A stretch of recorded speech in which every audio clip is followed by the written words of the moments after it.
তাই ভবিষ্যৎ রাষ্ট্রপতিদের উপর কি বার্তা দেয় এই জনাব আব্দুল হামিদ যখন দেশ ত্যাগ করে অন্য দেশে চলে গিয়েছে। তো ভবিষ্যৎ রাষ্ট্রপতি যারা আছেন বা যারা আসবেন ভবিষ্যতে আরো, তাদের কি বার্তা দেয় এই জনাব আব্দুল হামিদের দেশ ত্যাগ করার বিষয়টা? আসসালামু আলাইকুম। বাংলাদেশের সাবেক রাষ্ট্রপতি জনাব আব্দুল হামিদ দেশ ত্যাগ করেছেন।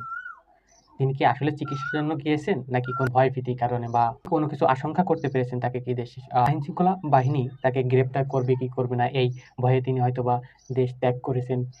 হলেও হইতে পারে। পূর্বে বাংলাদেশের কোনো রাষ্ট্রপতি এই ধরনের কোনো দেশ ত্যাগ করেন নাই বা গ্রেপ্তারের ভয়ে তারা পালিয়ে যায়নি। এই ১ম বাংলাদেশের সাবেক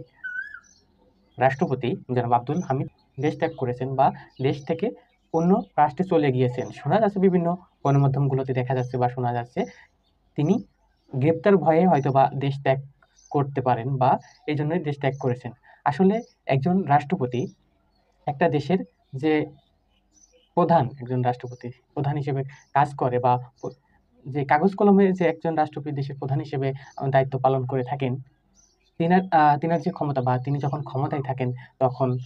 আমরা লক্ষ্য করি দেখা যাচ্ছে যে তিনি যখন কোনো রাস্তা দিয়ে যায় বা কোনো এলাকায় যায় বা তখন তার যে হাই সিকিউরিটি প্রদান করা হয় সরকার থেকে, সেই রাষ্ট্রপতি যখন ক্ষমতায় নেই বা তার দল ক্ষমতায় নেই তখন তিনি হয়তোবা তার গ্রেপ্তারের আশঙ্কায় তিনি হয়তোবা দেশ ত্যাগ করিয়েছেন বা এই বিষয়টার উপর কি বার্তা দেয় ভবিষ্যৎ রাষ্ট্রপতিদের উপর কি বার্তা দেয় ভবিষ্যৎ রাষ্ট্রপতিদের উপর কি বার্তা দেয় এই জনাব আব্দুল হামিদ যখন দেশ ত্যাগ করে অন্য দেশে চলে গিয়েছে। তো ভবিষ্যৎ রাষ্ট্রপতি যারা আছেন বা যারা আসবেন ভবিষ্যতে আরো, তাদের কি বার্তা দেয় এই জনাব আব্দুল হামিদের দেশ ত্যাগ করার বিষয়টা? যেহেতু জনাব আব্দুল হামিদ যখন রাষ্ট্রপতি ছিলেন তখন যে আওয়ামী লীগ সরকার ক্ষমতায় ছিলেন এবং আওয়ামী লীগ সরকারের আমলে বেশ অন্যায়, অনিয়ম, দুর্নীতি, অর্থ পাচার বা বিভিন্ন ধরনের যে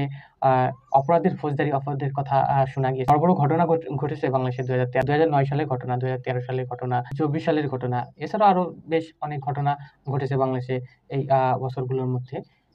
এই সময়কালে তিনি যখন বাংলাদেশের রাষ্ট্রপতি ছিলেন, হয়তোবা তিনি সেই বিষয়ে কোনো কিছু চিন্তা ভাবনা করে বা এই দেশ ত্যাগ করেছেন বা দেশ থেকে অন্য রাষ্ট্রে চলে গিয়েছেন যেন তাকে কোনো প্রকার যদি বর্তমান অন্তর্বর্তীকালীন সরকার যদি তাকে গ্রেপ্তার করে বা তাকে বিচারের আওতায় আনে, সেই ক্ষেত্রে তিনি দেশ ত্যাগ করেছেন। তিনি যে দেশ ত্যাগ করেছেন বা বর্তমান এবং ভবিষ্যৎ রাষ্ট্রপতিগণ যদি এই ধরনের কোনো সরকারের সাথে কাজ করে বা সরকার প্রধান হিসেবে কাজ করে, তারাও কি ভবিষ্যতে এই ধরনের কোনো পরিস্থিতির শিকার হতে পারবে কি পারে না? হতেই পারে। যদি কোনো সরকারের সাথে এই ধরনের কোনো রাষ্ট্রপতি থাকে বা তারা রাষ্ট্র পরিচালনা বা করে থাকেন, যদি সেই সরকারও যদি রাষ্ট্রের জনগণের সাথে অন্যায়, অনিয়ম, দুর্নীতি, অপরাধের সাথে ফৌজদারি বিভিন্ন অপরাধের সাথে জড়িত থাকে, দেখা যেতে পারে যে সেই রাষ্ট্রপতিকেও হয়তোবা দেশ ত্যাগ করতে হতে পারে বা দেশের আইনশৃঙ্খলা বাহিনী তাদের বিরুদ্ধে ব্যবস্থা গ্রহণ করতে পারে বা আটক করতে পারে বা দেশের বিচার ব্যবস্থার আন্ডারে এনে তাকে বিচার প্রক্রিয়ার মধ্যে এনে বিচার করা হইতে পারে। তো বাংলাদেশের বর্তমান বা ভবিষ্যৎ রাষ্ট্রপতি যারা আসবেন, দেশ পরিচালনা করবেন বা দেশের দায়িত্ব থাকবেন যারা, তারা যদি এই বিষয়গুলো লক্ষ্য রেখে দেশের সরকারের সাথে সেই অনুযায়ী দেশের আইন শৃঙ্খলা পরিস্থিতি যে বিষয়গুলো আছে বা দেশের যে তাদের যে দায়-দায়িত্ব প্রকৃতপক্ষে তাদের যে লিগালি যে দায়-দায়িত্ব রয়েছে তারা যদি প্রকৃতপক্ষে পালন করে বা বাস্তবায়ন করে, হয়তোবা তাদের বিরুদ্ধে কোনো আইনগত ব্যবস্থা বা যেহেতু তিনি অপরাধী করেনি তার বিরুদ্ধে কোনো আইনগত ব্যবস্থা হয়তো হবে না। আর যিনারা এই ধরনের সরকারের সাথে বা এই যে সরকার অন্যায়, অপরাধ, অনিয়ম করবে, তাদের সাথে কাজ করবে ভবিষ্যতে, তাদেরও হয়তোবা দেখা যেতে পারে দেশের আইনশৃঙ্খলা বাহিনী আইনের আওতায় এনে দেশের বিচারের মুখোমুখি করতে পারে বা বিচারের কাঠগড়ায় উঠাইতে পারে। তো একটা দেশের রাষ্ট্রপতি তার যে সম্মান দিয়েছে বাংলাদেশের সংবিধান বা বাংলাদেশের আ সংবিধান যে সম্মানটা দিয়েছে, তিনি যখন ক্ষমতায় থাকেন, আ তার তিনি যদি কোনো ফৌজদারি বড় ধরনের অপরাধও করে থাকেন, দেখা যাচ্ছে তার কোনো বিচার হবে না। তার ক্ষমতায় থাকাকালীন সময়ে তার কোনো বিচার বা তার বিরুদ্ধে মামলা নেওয়ার কোনো সুযোগ নেই বা মামলা নিতে পারবে না। তাৎক্ষণিক তিনি যখন অপরাধ করেছে বা তিনি তখন তার ক্ষমতা থেকে অপসারিত হয়েছে বা ক্ষমতার মেয়াদকাল শেষ হয়েছে, তখন তার বিরুদ্ধে আইনগত ব্যবস্থা গ্রহণ করার বিষয়টা নষ্ট করে দিতে পারে। তো এই বিষয়গুলো লক্ষ্য রেখে যদি ভবিষ্যৎ রাষ্ট্রপতিগণ যদি কাজ করে, তাহলেই দেখা যেতে পারে যে ব্যক্তি রাষ্ট্রের সার্বভৌমিক ক্ষমতার অধিকারী থাকেন, তিনার যদি ক্ষমতা থেকে অপসারণ হওয়ার পর বা তার মেয়াদকাল শেষ হওয়ার পর রাষ্ট্রই তাকে আইনের আওতায় আনা হয়, বা যে রাষ্ট্র তাকে সম্মান প্রদর্শন করেছে, বা যে রাষ্ট্রের আইন শৃঙ্খলা বাহিনী বা দেশের সবাই তাকে সম্মান করার পরেও তার পরবর্তীতে তার বিচার পরিচালনা করা হয় বা বিচারের আওতায় আনা হয়, তাহলে তিনার কি সম্মান থাকে, বা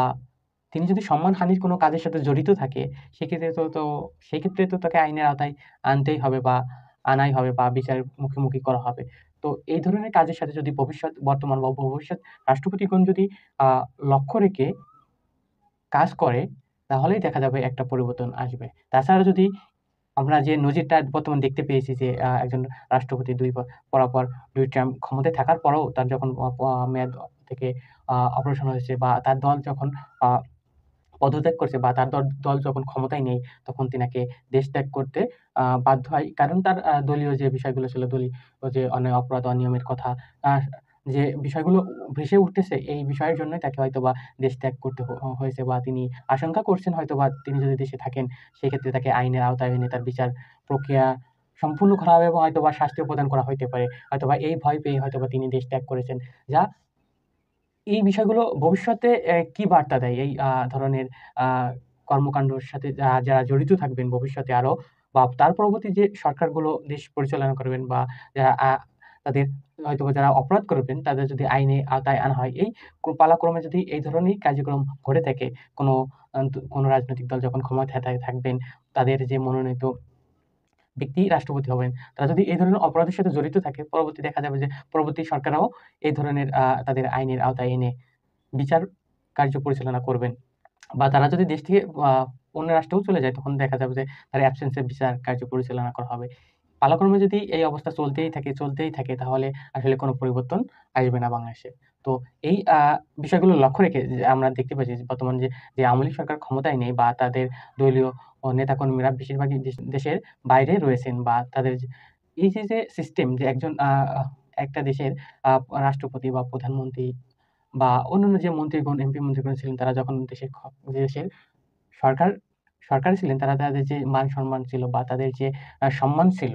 বা তাদের যে ক্ষমতা ছিল, এই ক্ষমতার দাপট তারা দেশে তখন খাটিয়েছেন বা প্রয়োগ করেছেন। এর ফলশ্রুতিতে দেখা গিয়েছে, বা তাদের এই সময়কালের মধ্যে দেখা যায় বিভিন্ন অন্যায়, অপরাধ, কর্মকান্ডের সাথে হয়তো জড়িত ছিল। এই জড়িত থাকার কারণেই দেশের জনগণ বা বিভিন্ন রাজনৈতিক দলগুলো তাদের এগেইনস্ট এ বিভিন্ন পদক্ষেপ গ্রহণ করার বিষয় দেখা গিয়েছে, বা পরবর্তী যে সরকারগুলো এসেছে, বা বর্তমান যে অন্তর্বর্তীকালীন সরকার রাষ্ট্র পরিচালনা করতেছেন, বা তারা তারা এই যে যারা অন্যায় অপরাধ করেছেন, তাদের বিরুদ্ধে যে বিচার প্রক্রিয়া শুরু করেছেন, এবং বিচার কার্য পরিচালনার শুরু করার ফলে বিভিন্ন ব্যক্তিকে দেখা গিয়েছে আটক করেছেন বা গ্রেপ্তার করা হয়েছে, এবং তাদের যে বিচারের মুখোমুখি করা হয়েছে, বা তাদের এই বিচার কার্য পরিচালনা শুরু হয়েছে, এবং হয়তোবা একটা সময় এই বিচার পরিচালনা শেষ হবে, এবং দেখা যাবে বিচার কার্য শেষে হয়তো কেউ শাস্তি পেয়েছে, বা কেউ খালাসও পেতে পারে, বা আদৌ কি এই যে ব্যক্তিদের বিরুদ্ধে মামলা করা হয়েছে, বা আ দেখা গিয়েছে বাংলাদেশের যারা প্রধান তাহলে যেমন বাংলাদেশের সাবেক প্রধানমন্ত্রী ছিলেন, বা বিভিন্ন মন্ত্রী, এমপি মন্ত্রীদের বিরুদ্ধে যে মামলা করা হয়েছে, এই মামলার আ পরিচালনা শেষে তাদেরকে আদৌ কি যদি শাস্তি প্রদান করা হয়, বা আ খালাসি প্রদান করা হলো, যদি শাস্তি প্রদান করা হয়, সেক্ষেত্রে কি আদৌ কি তাদের বিচারের মুখোমুখি করা যাবে, বা তাদেরকে শাস্তি প্রদান করা যাবে? নাকি একটা দেখা যাবে এই বিচার কার্য পরিচালনা করতে একটা পর্যায়ে দেখা যায় সেই দলই আবার ক্ষমতায় এসেছে। সেই দল যদি ক্ষমতায় আসে, তাহলে তো তারা আবার এই যে তাদের বিরুদ্ধে যদি কোনো প্রকার যে শাস্তির মুখোমুখি আনা হয়ে থাকে, সেক্ষেত্রে তারা এই শাস্তি হয়তোবা কোনো সরকারি ক্ষমতা প্রয়োগ করে তারা দেখা যাবে যে এই শাস্তি থেকে অব্যাহতি পাবে, বা তাদের বিরুদ্ধে যে মামলাগুলো হয়েছিল, বা মামলার সাজা প্রদান করা হয়েছিল, সেই দেখা যাবে এই মামলাগুলো তারাই আবার আ উঠিয়ে ফেলবে, অব্যাহতি পাবে, খালাস পাবে, বা মুক্তি পাবে দেখা যাবে। তো এগুলো করে আসলে লাভটা কি? দেশের জনগণের কি লাভবান? আসলে প্রকৃতপক্ষে দেশের জনগণের কি লাভ হইছে, বা কি লাভ হবে ভবিষ্যতেও যদি এই পরিবর্তনই যদি না আসে? একটা রাজনৈতিক দল, বা বাংলাদেশের যতগুলো রাজনৈতিক দলগুলো রয়েছে, বা যে প্রধান রাজনৈতিক দলগুলো রয়েছেন, তারা যদি তাদের এই পরিবর্তনগুলো তৈরি করতে না পারে, বা এই পরিবর্তনগুলো না করে সেই অনুযায়ী দেশের জনগণের প্রকৃতপক্ষে উন্নয়নের জন্য কাজ না করে, তাহলেই আসলে কখনোই এই বাংলাদেশের উন্নয়ন করা সম্ভব হবে না, বা হবে না। দেশের জনগণের কোনো উপকারে আসবে না। তো এই সরকারগুলো যদি প্রকৃতপক্ষে রাষ্ট্রের জন্য, রাষ্ট্রের জনগণের জন্য কাজ করে বা অন্যায়, অনিয়ম, দুর্নীতি, অপরাধ না করে, তাহলেই দেখা যাবে যে একটা সুন্দর আ আ দেশ, একটা সুন্দরভাবে দেশ পরিচালনা হতে পারে বা বিশ্বের বিভিন্ন দেশে তো এ ধরনের কোনো ঘটনা আমরা নজির দেখতে পাওয়া যায় না। খুবই কম, দেখাই যায় না যে একটা দেশের প্রধানমন্ত্রী বা একটা দেশের রাষ্ট্রপতি দেশ থেকে আ অন্য দেশে পালিয়ে যাবে বা অন্য দেশে আ চলে যাবে কোনো গ্রেপ্তারের আশঙ্কায় বা গ্রেপ্তার হবে বা রাষ্ট্রপতি বা প্রধানমন্ত্রী বা বিভিন্ন যে মন্ত্রী, এমপি মন্ত্রীগণ এই ধরনের খুব কমই রেয়ার কেস দেখা যায় তারা দেশ থেকে পালিয়ে গিয়েছে। এই ধরনের যে এই যে ব্যাড হ্যাবিট বা ব্যাড যে আ আ প্র্যাকটিস গুলো চলমান রয়েছে, এটা যদি ভবিষ্যতে যদি কমিয়ে না আনা যায় বা এই যে কমিয়ে না আনতে পারলে দেখা যাবে যে এই ক্রমশ এই অপরাধ বা এই ধরনের কর্মকাণ্ড পরিচালিত হবে। ক্রমশ এটা দেখা যাবে যে বেড়ে গিয়েছে। বার দেখা যাবে যে প্রত্যেকটা বাংলাদেশের প্রত্যেকটা সরকার এসে তাদের এই কর্মকাণ্ড করবে এবং দেখা যায় পরবর্তী সরকার তাদের বিরুদ্ধে এই ব্যবস্থা গ্রহণ করবে। বা দেশের জনগণ দেখা যায় অনেক সময় যে আ এ দেখতে, দেখতে তারা দেখা যাবে তাদের ধৈর্যর বাঁধ ভেঙে গিয়েছে বা তারা সেই ক্ষেত্রে তারা একটা পদক্ষেপ গ্রহণ করছে, আন্দোলন করেছে। আন্দোলন করে দেখা গেল পরবর্তী সরকারকেও এরকম বিচারের আওতায় আনতে পারে। তাই এই বিষয়গুলো লক্ষ্য করে একটা দেশের বড় রাজনৈতিক দল, বিশেষ করে দেশের বড় রাজনৈতিক দলগুলো যদি ভবিষ্যতে, বর্তমান বা ভবিষ্যতে এ বিষয়ে লক্ষ্য করে যদি কাজ করে, দেশের প্রকৃতপক্ষে উন্নয়নে কাজ করে, দেশের জনগণের উন্নয়নে কাজ করে, জনগণের জীবনমান উন্নয়নে কাজ করে, দেশের অর্থনৈতিক উন্নয়নে কাজ করে, সামাজিক উন্নয়নে কাজ করে, তাহলেই দেখা যাবে বাংলাদেশে একটা আ আ ভবিষ্যৎ, উজ্জ্বল ভবিষ্যৎ হইতে পারে। তাছাড়া যদি এই বিষয়ে যদি লক্ষ্য না করে এই অন্যায়, অনিয়ম, দুর্নীতি, অর্থ পাচার করেই যায়, তাহলে আদৌ বাংলাদেশের কখনো উন্নয়ন সম্ভব হবে না। শুধু সরকারি পরিবর্তন হবে, ব্যক্তি জনগণের কোনো পরিবর্তন হবে না।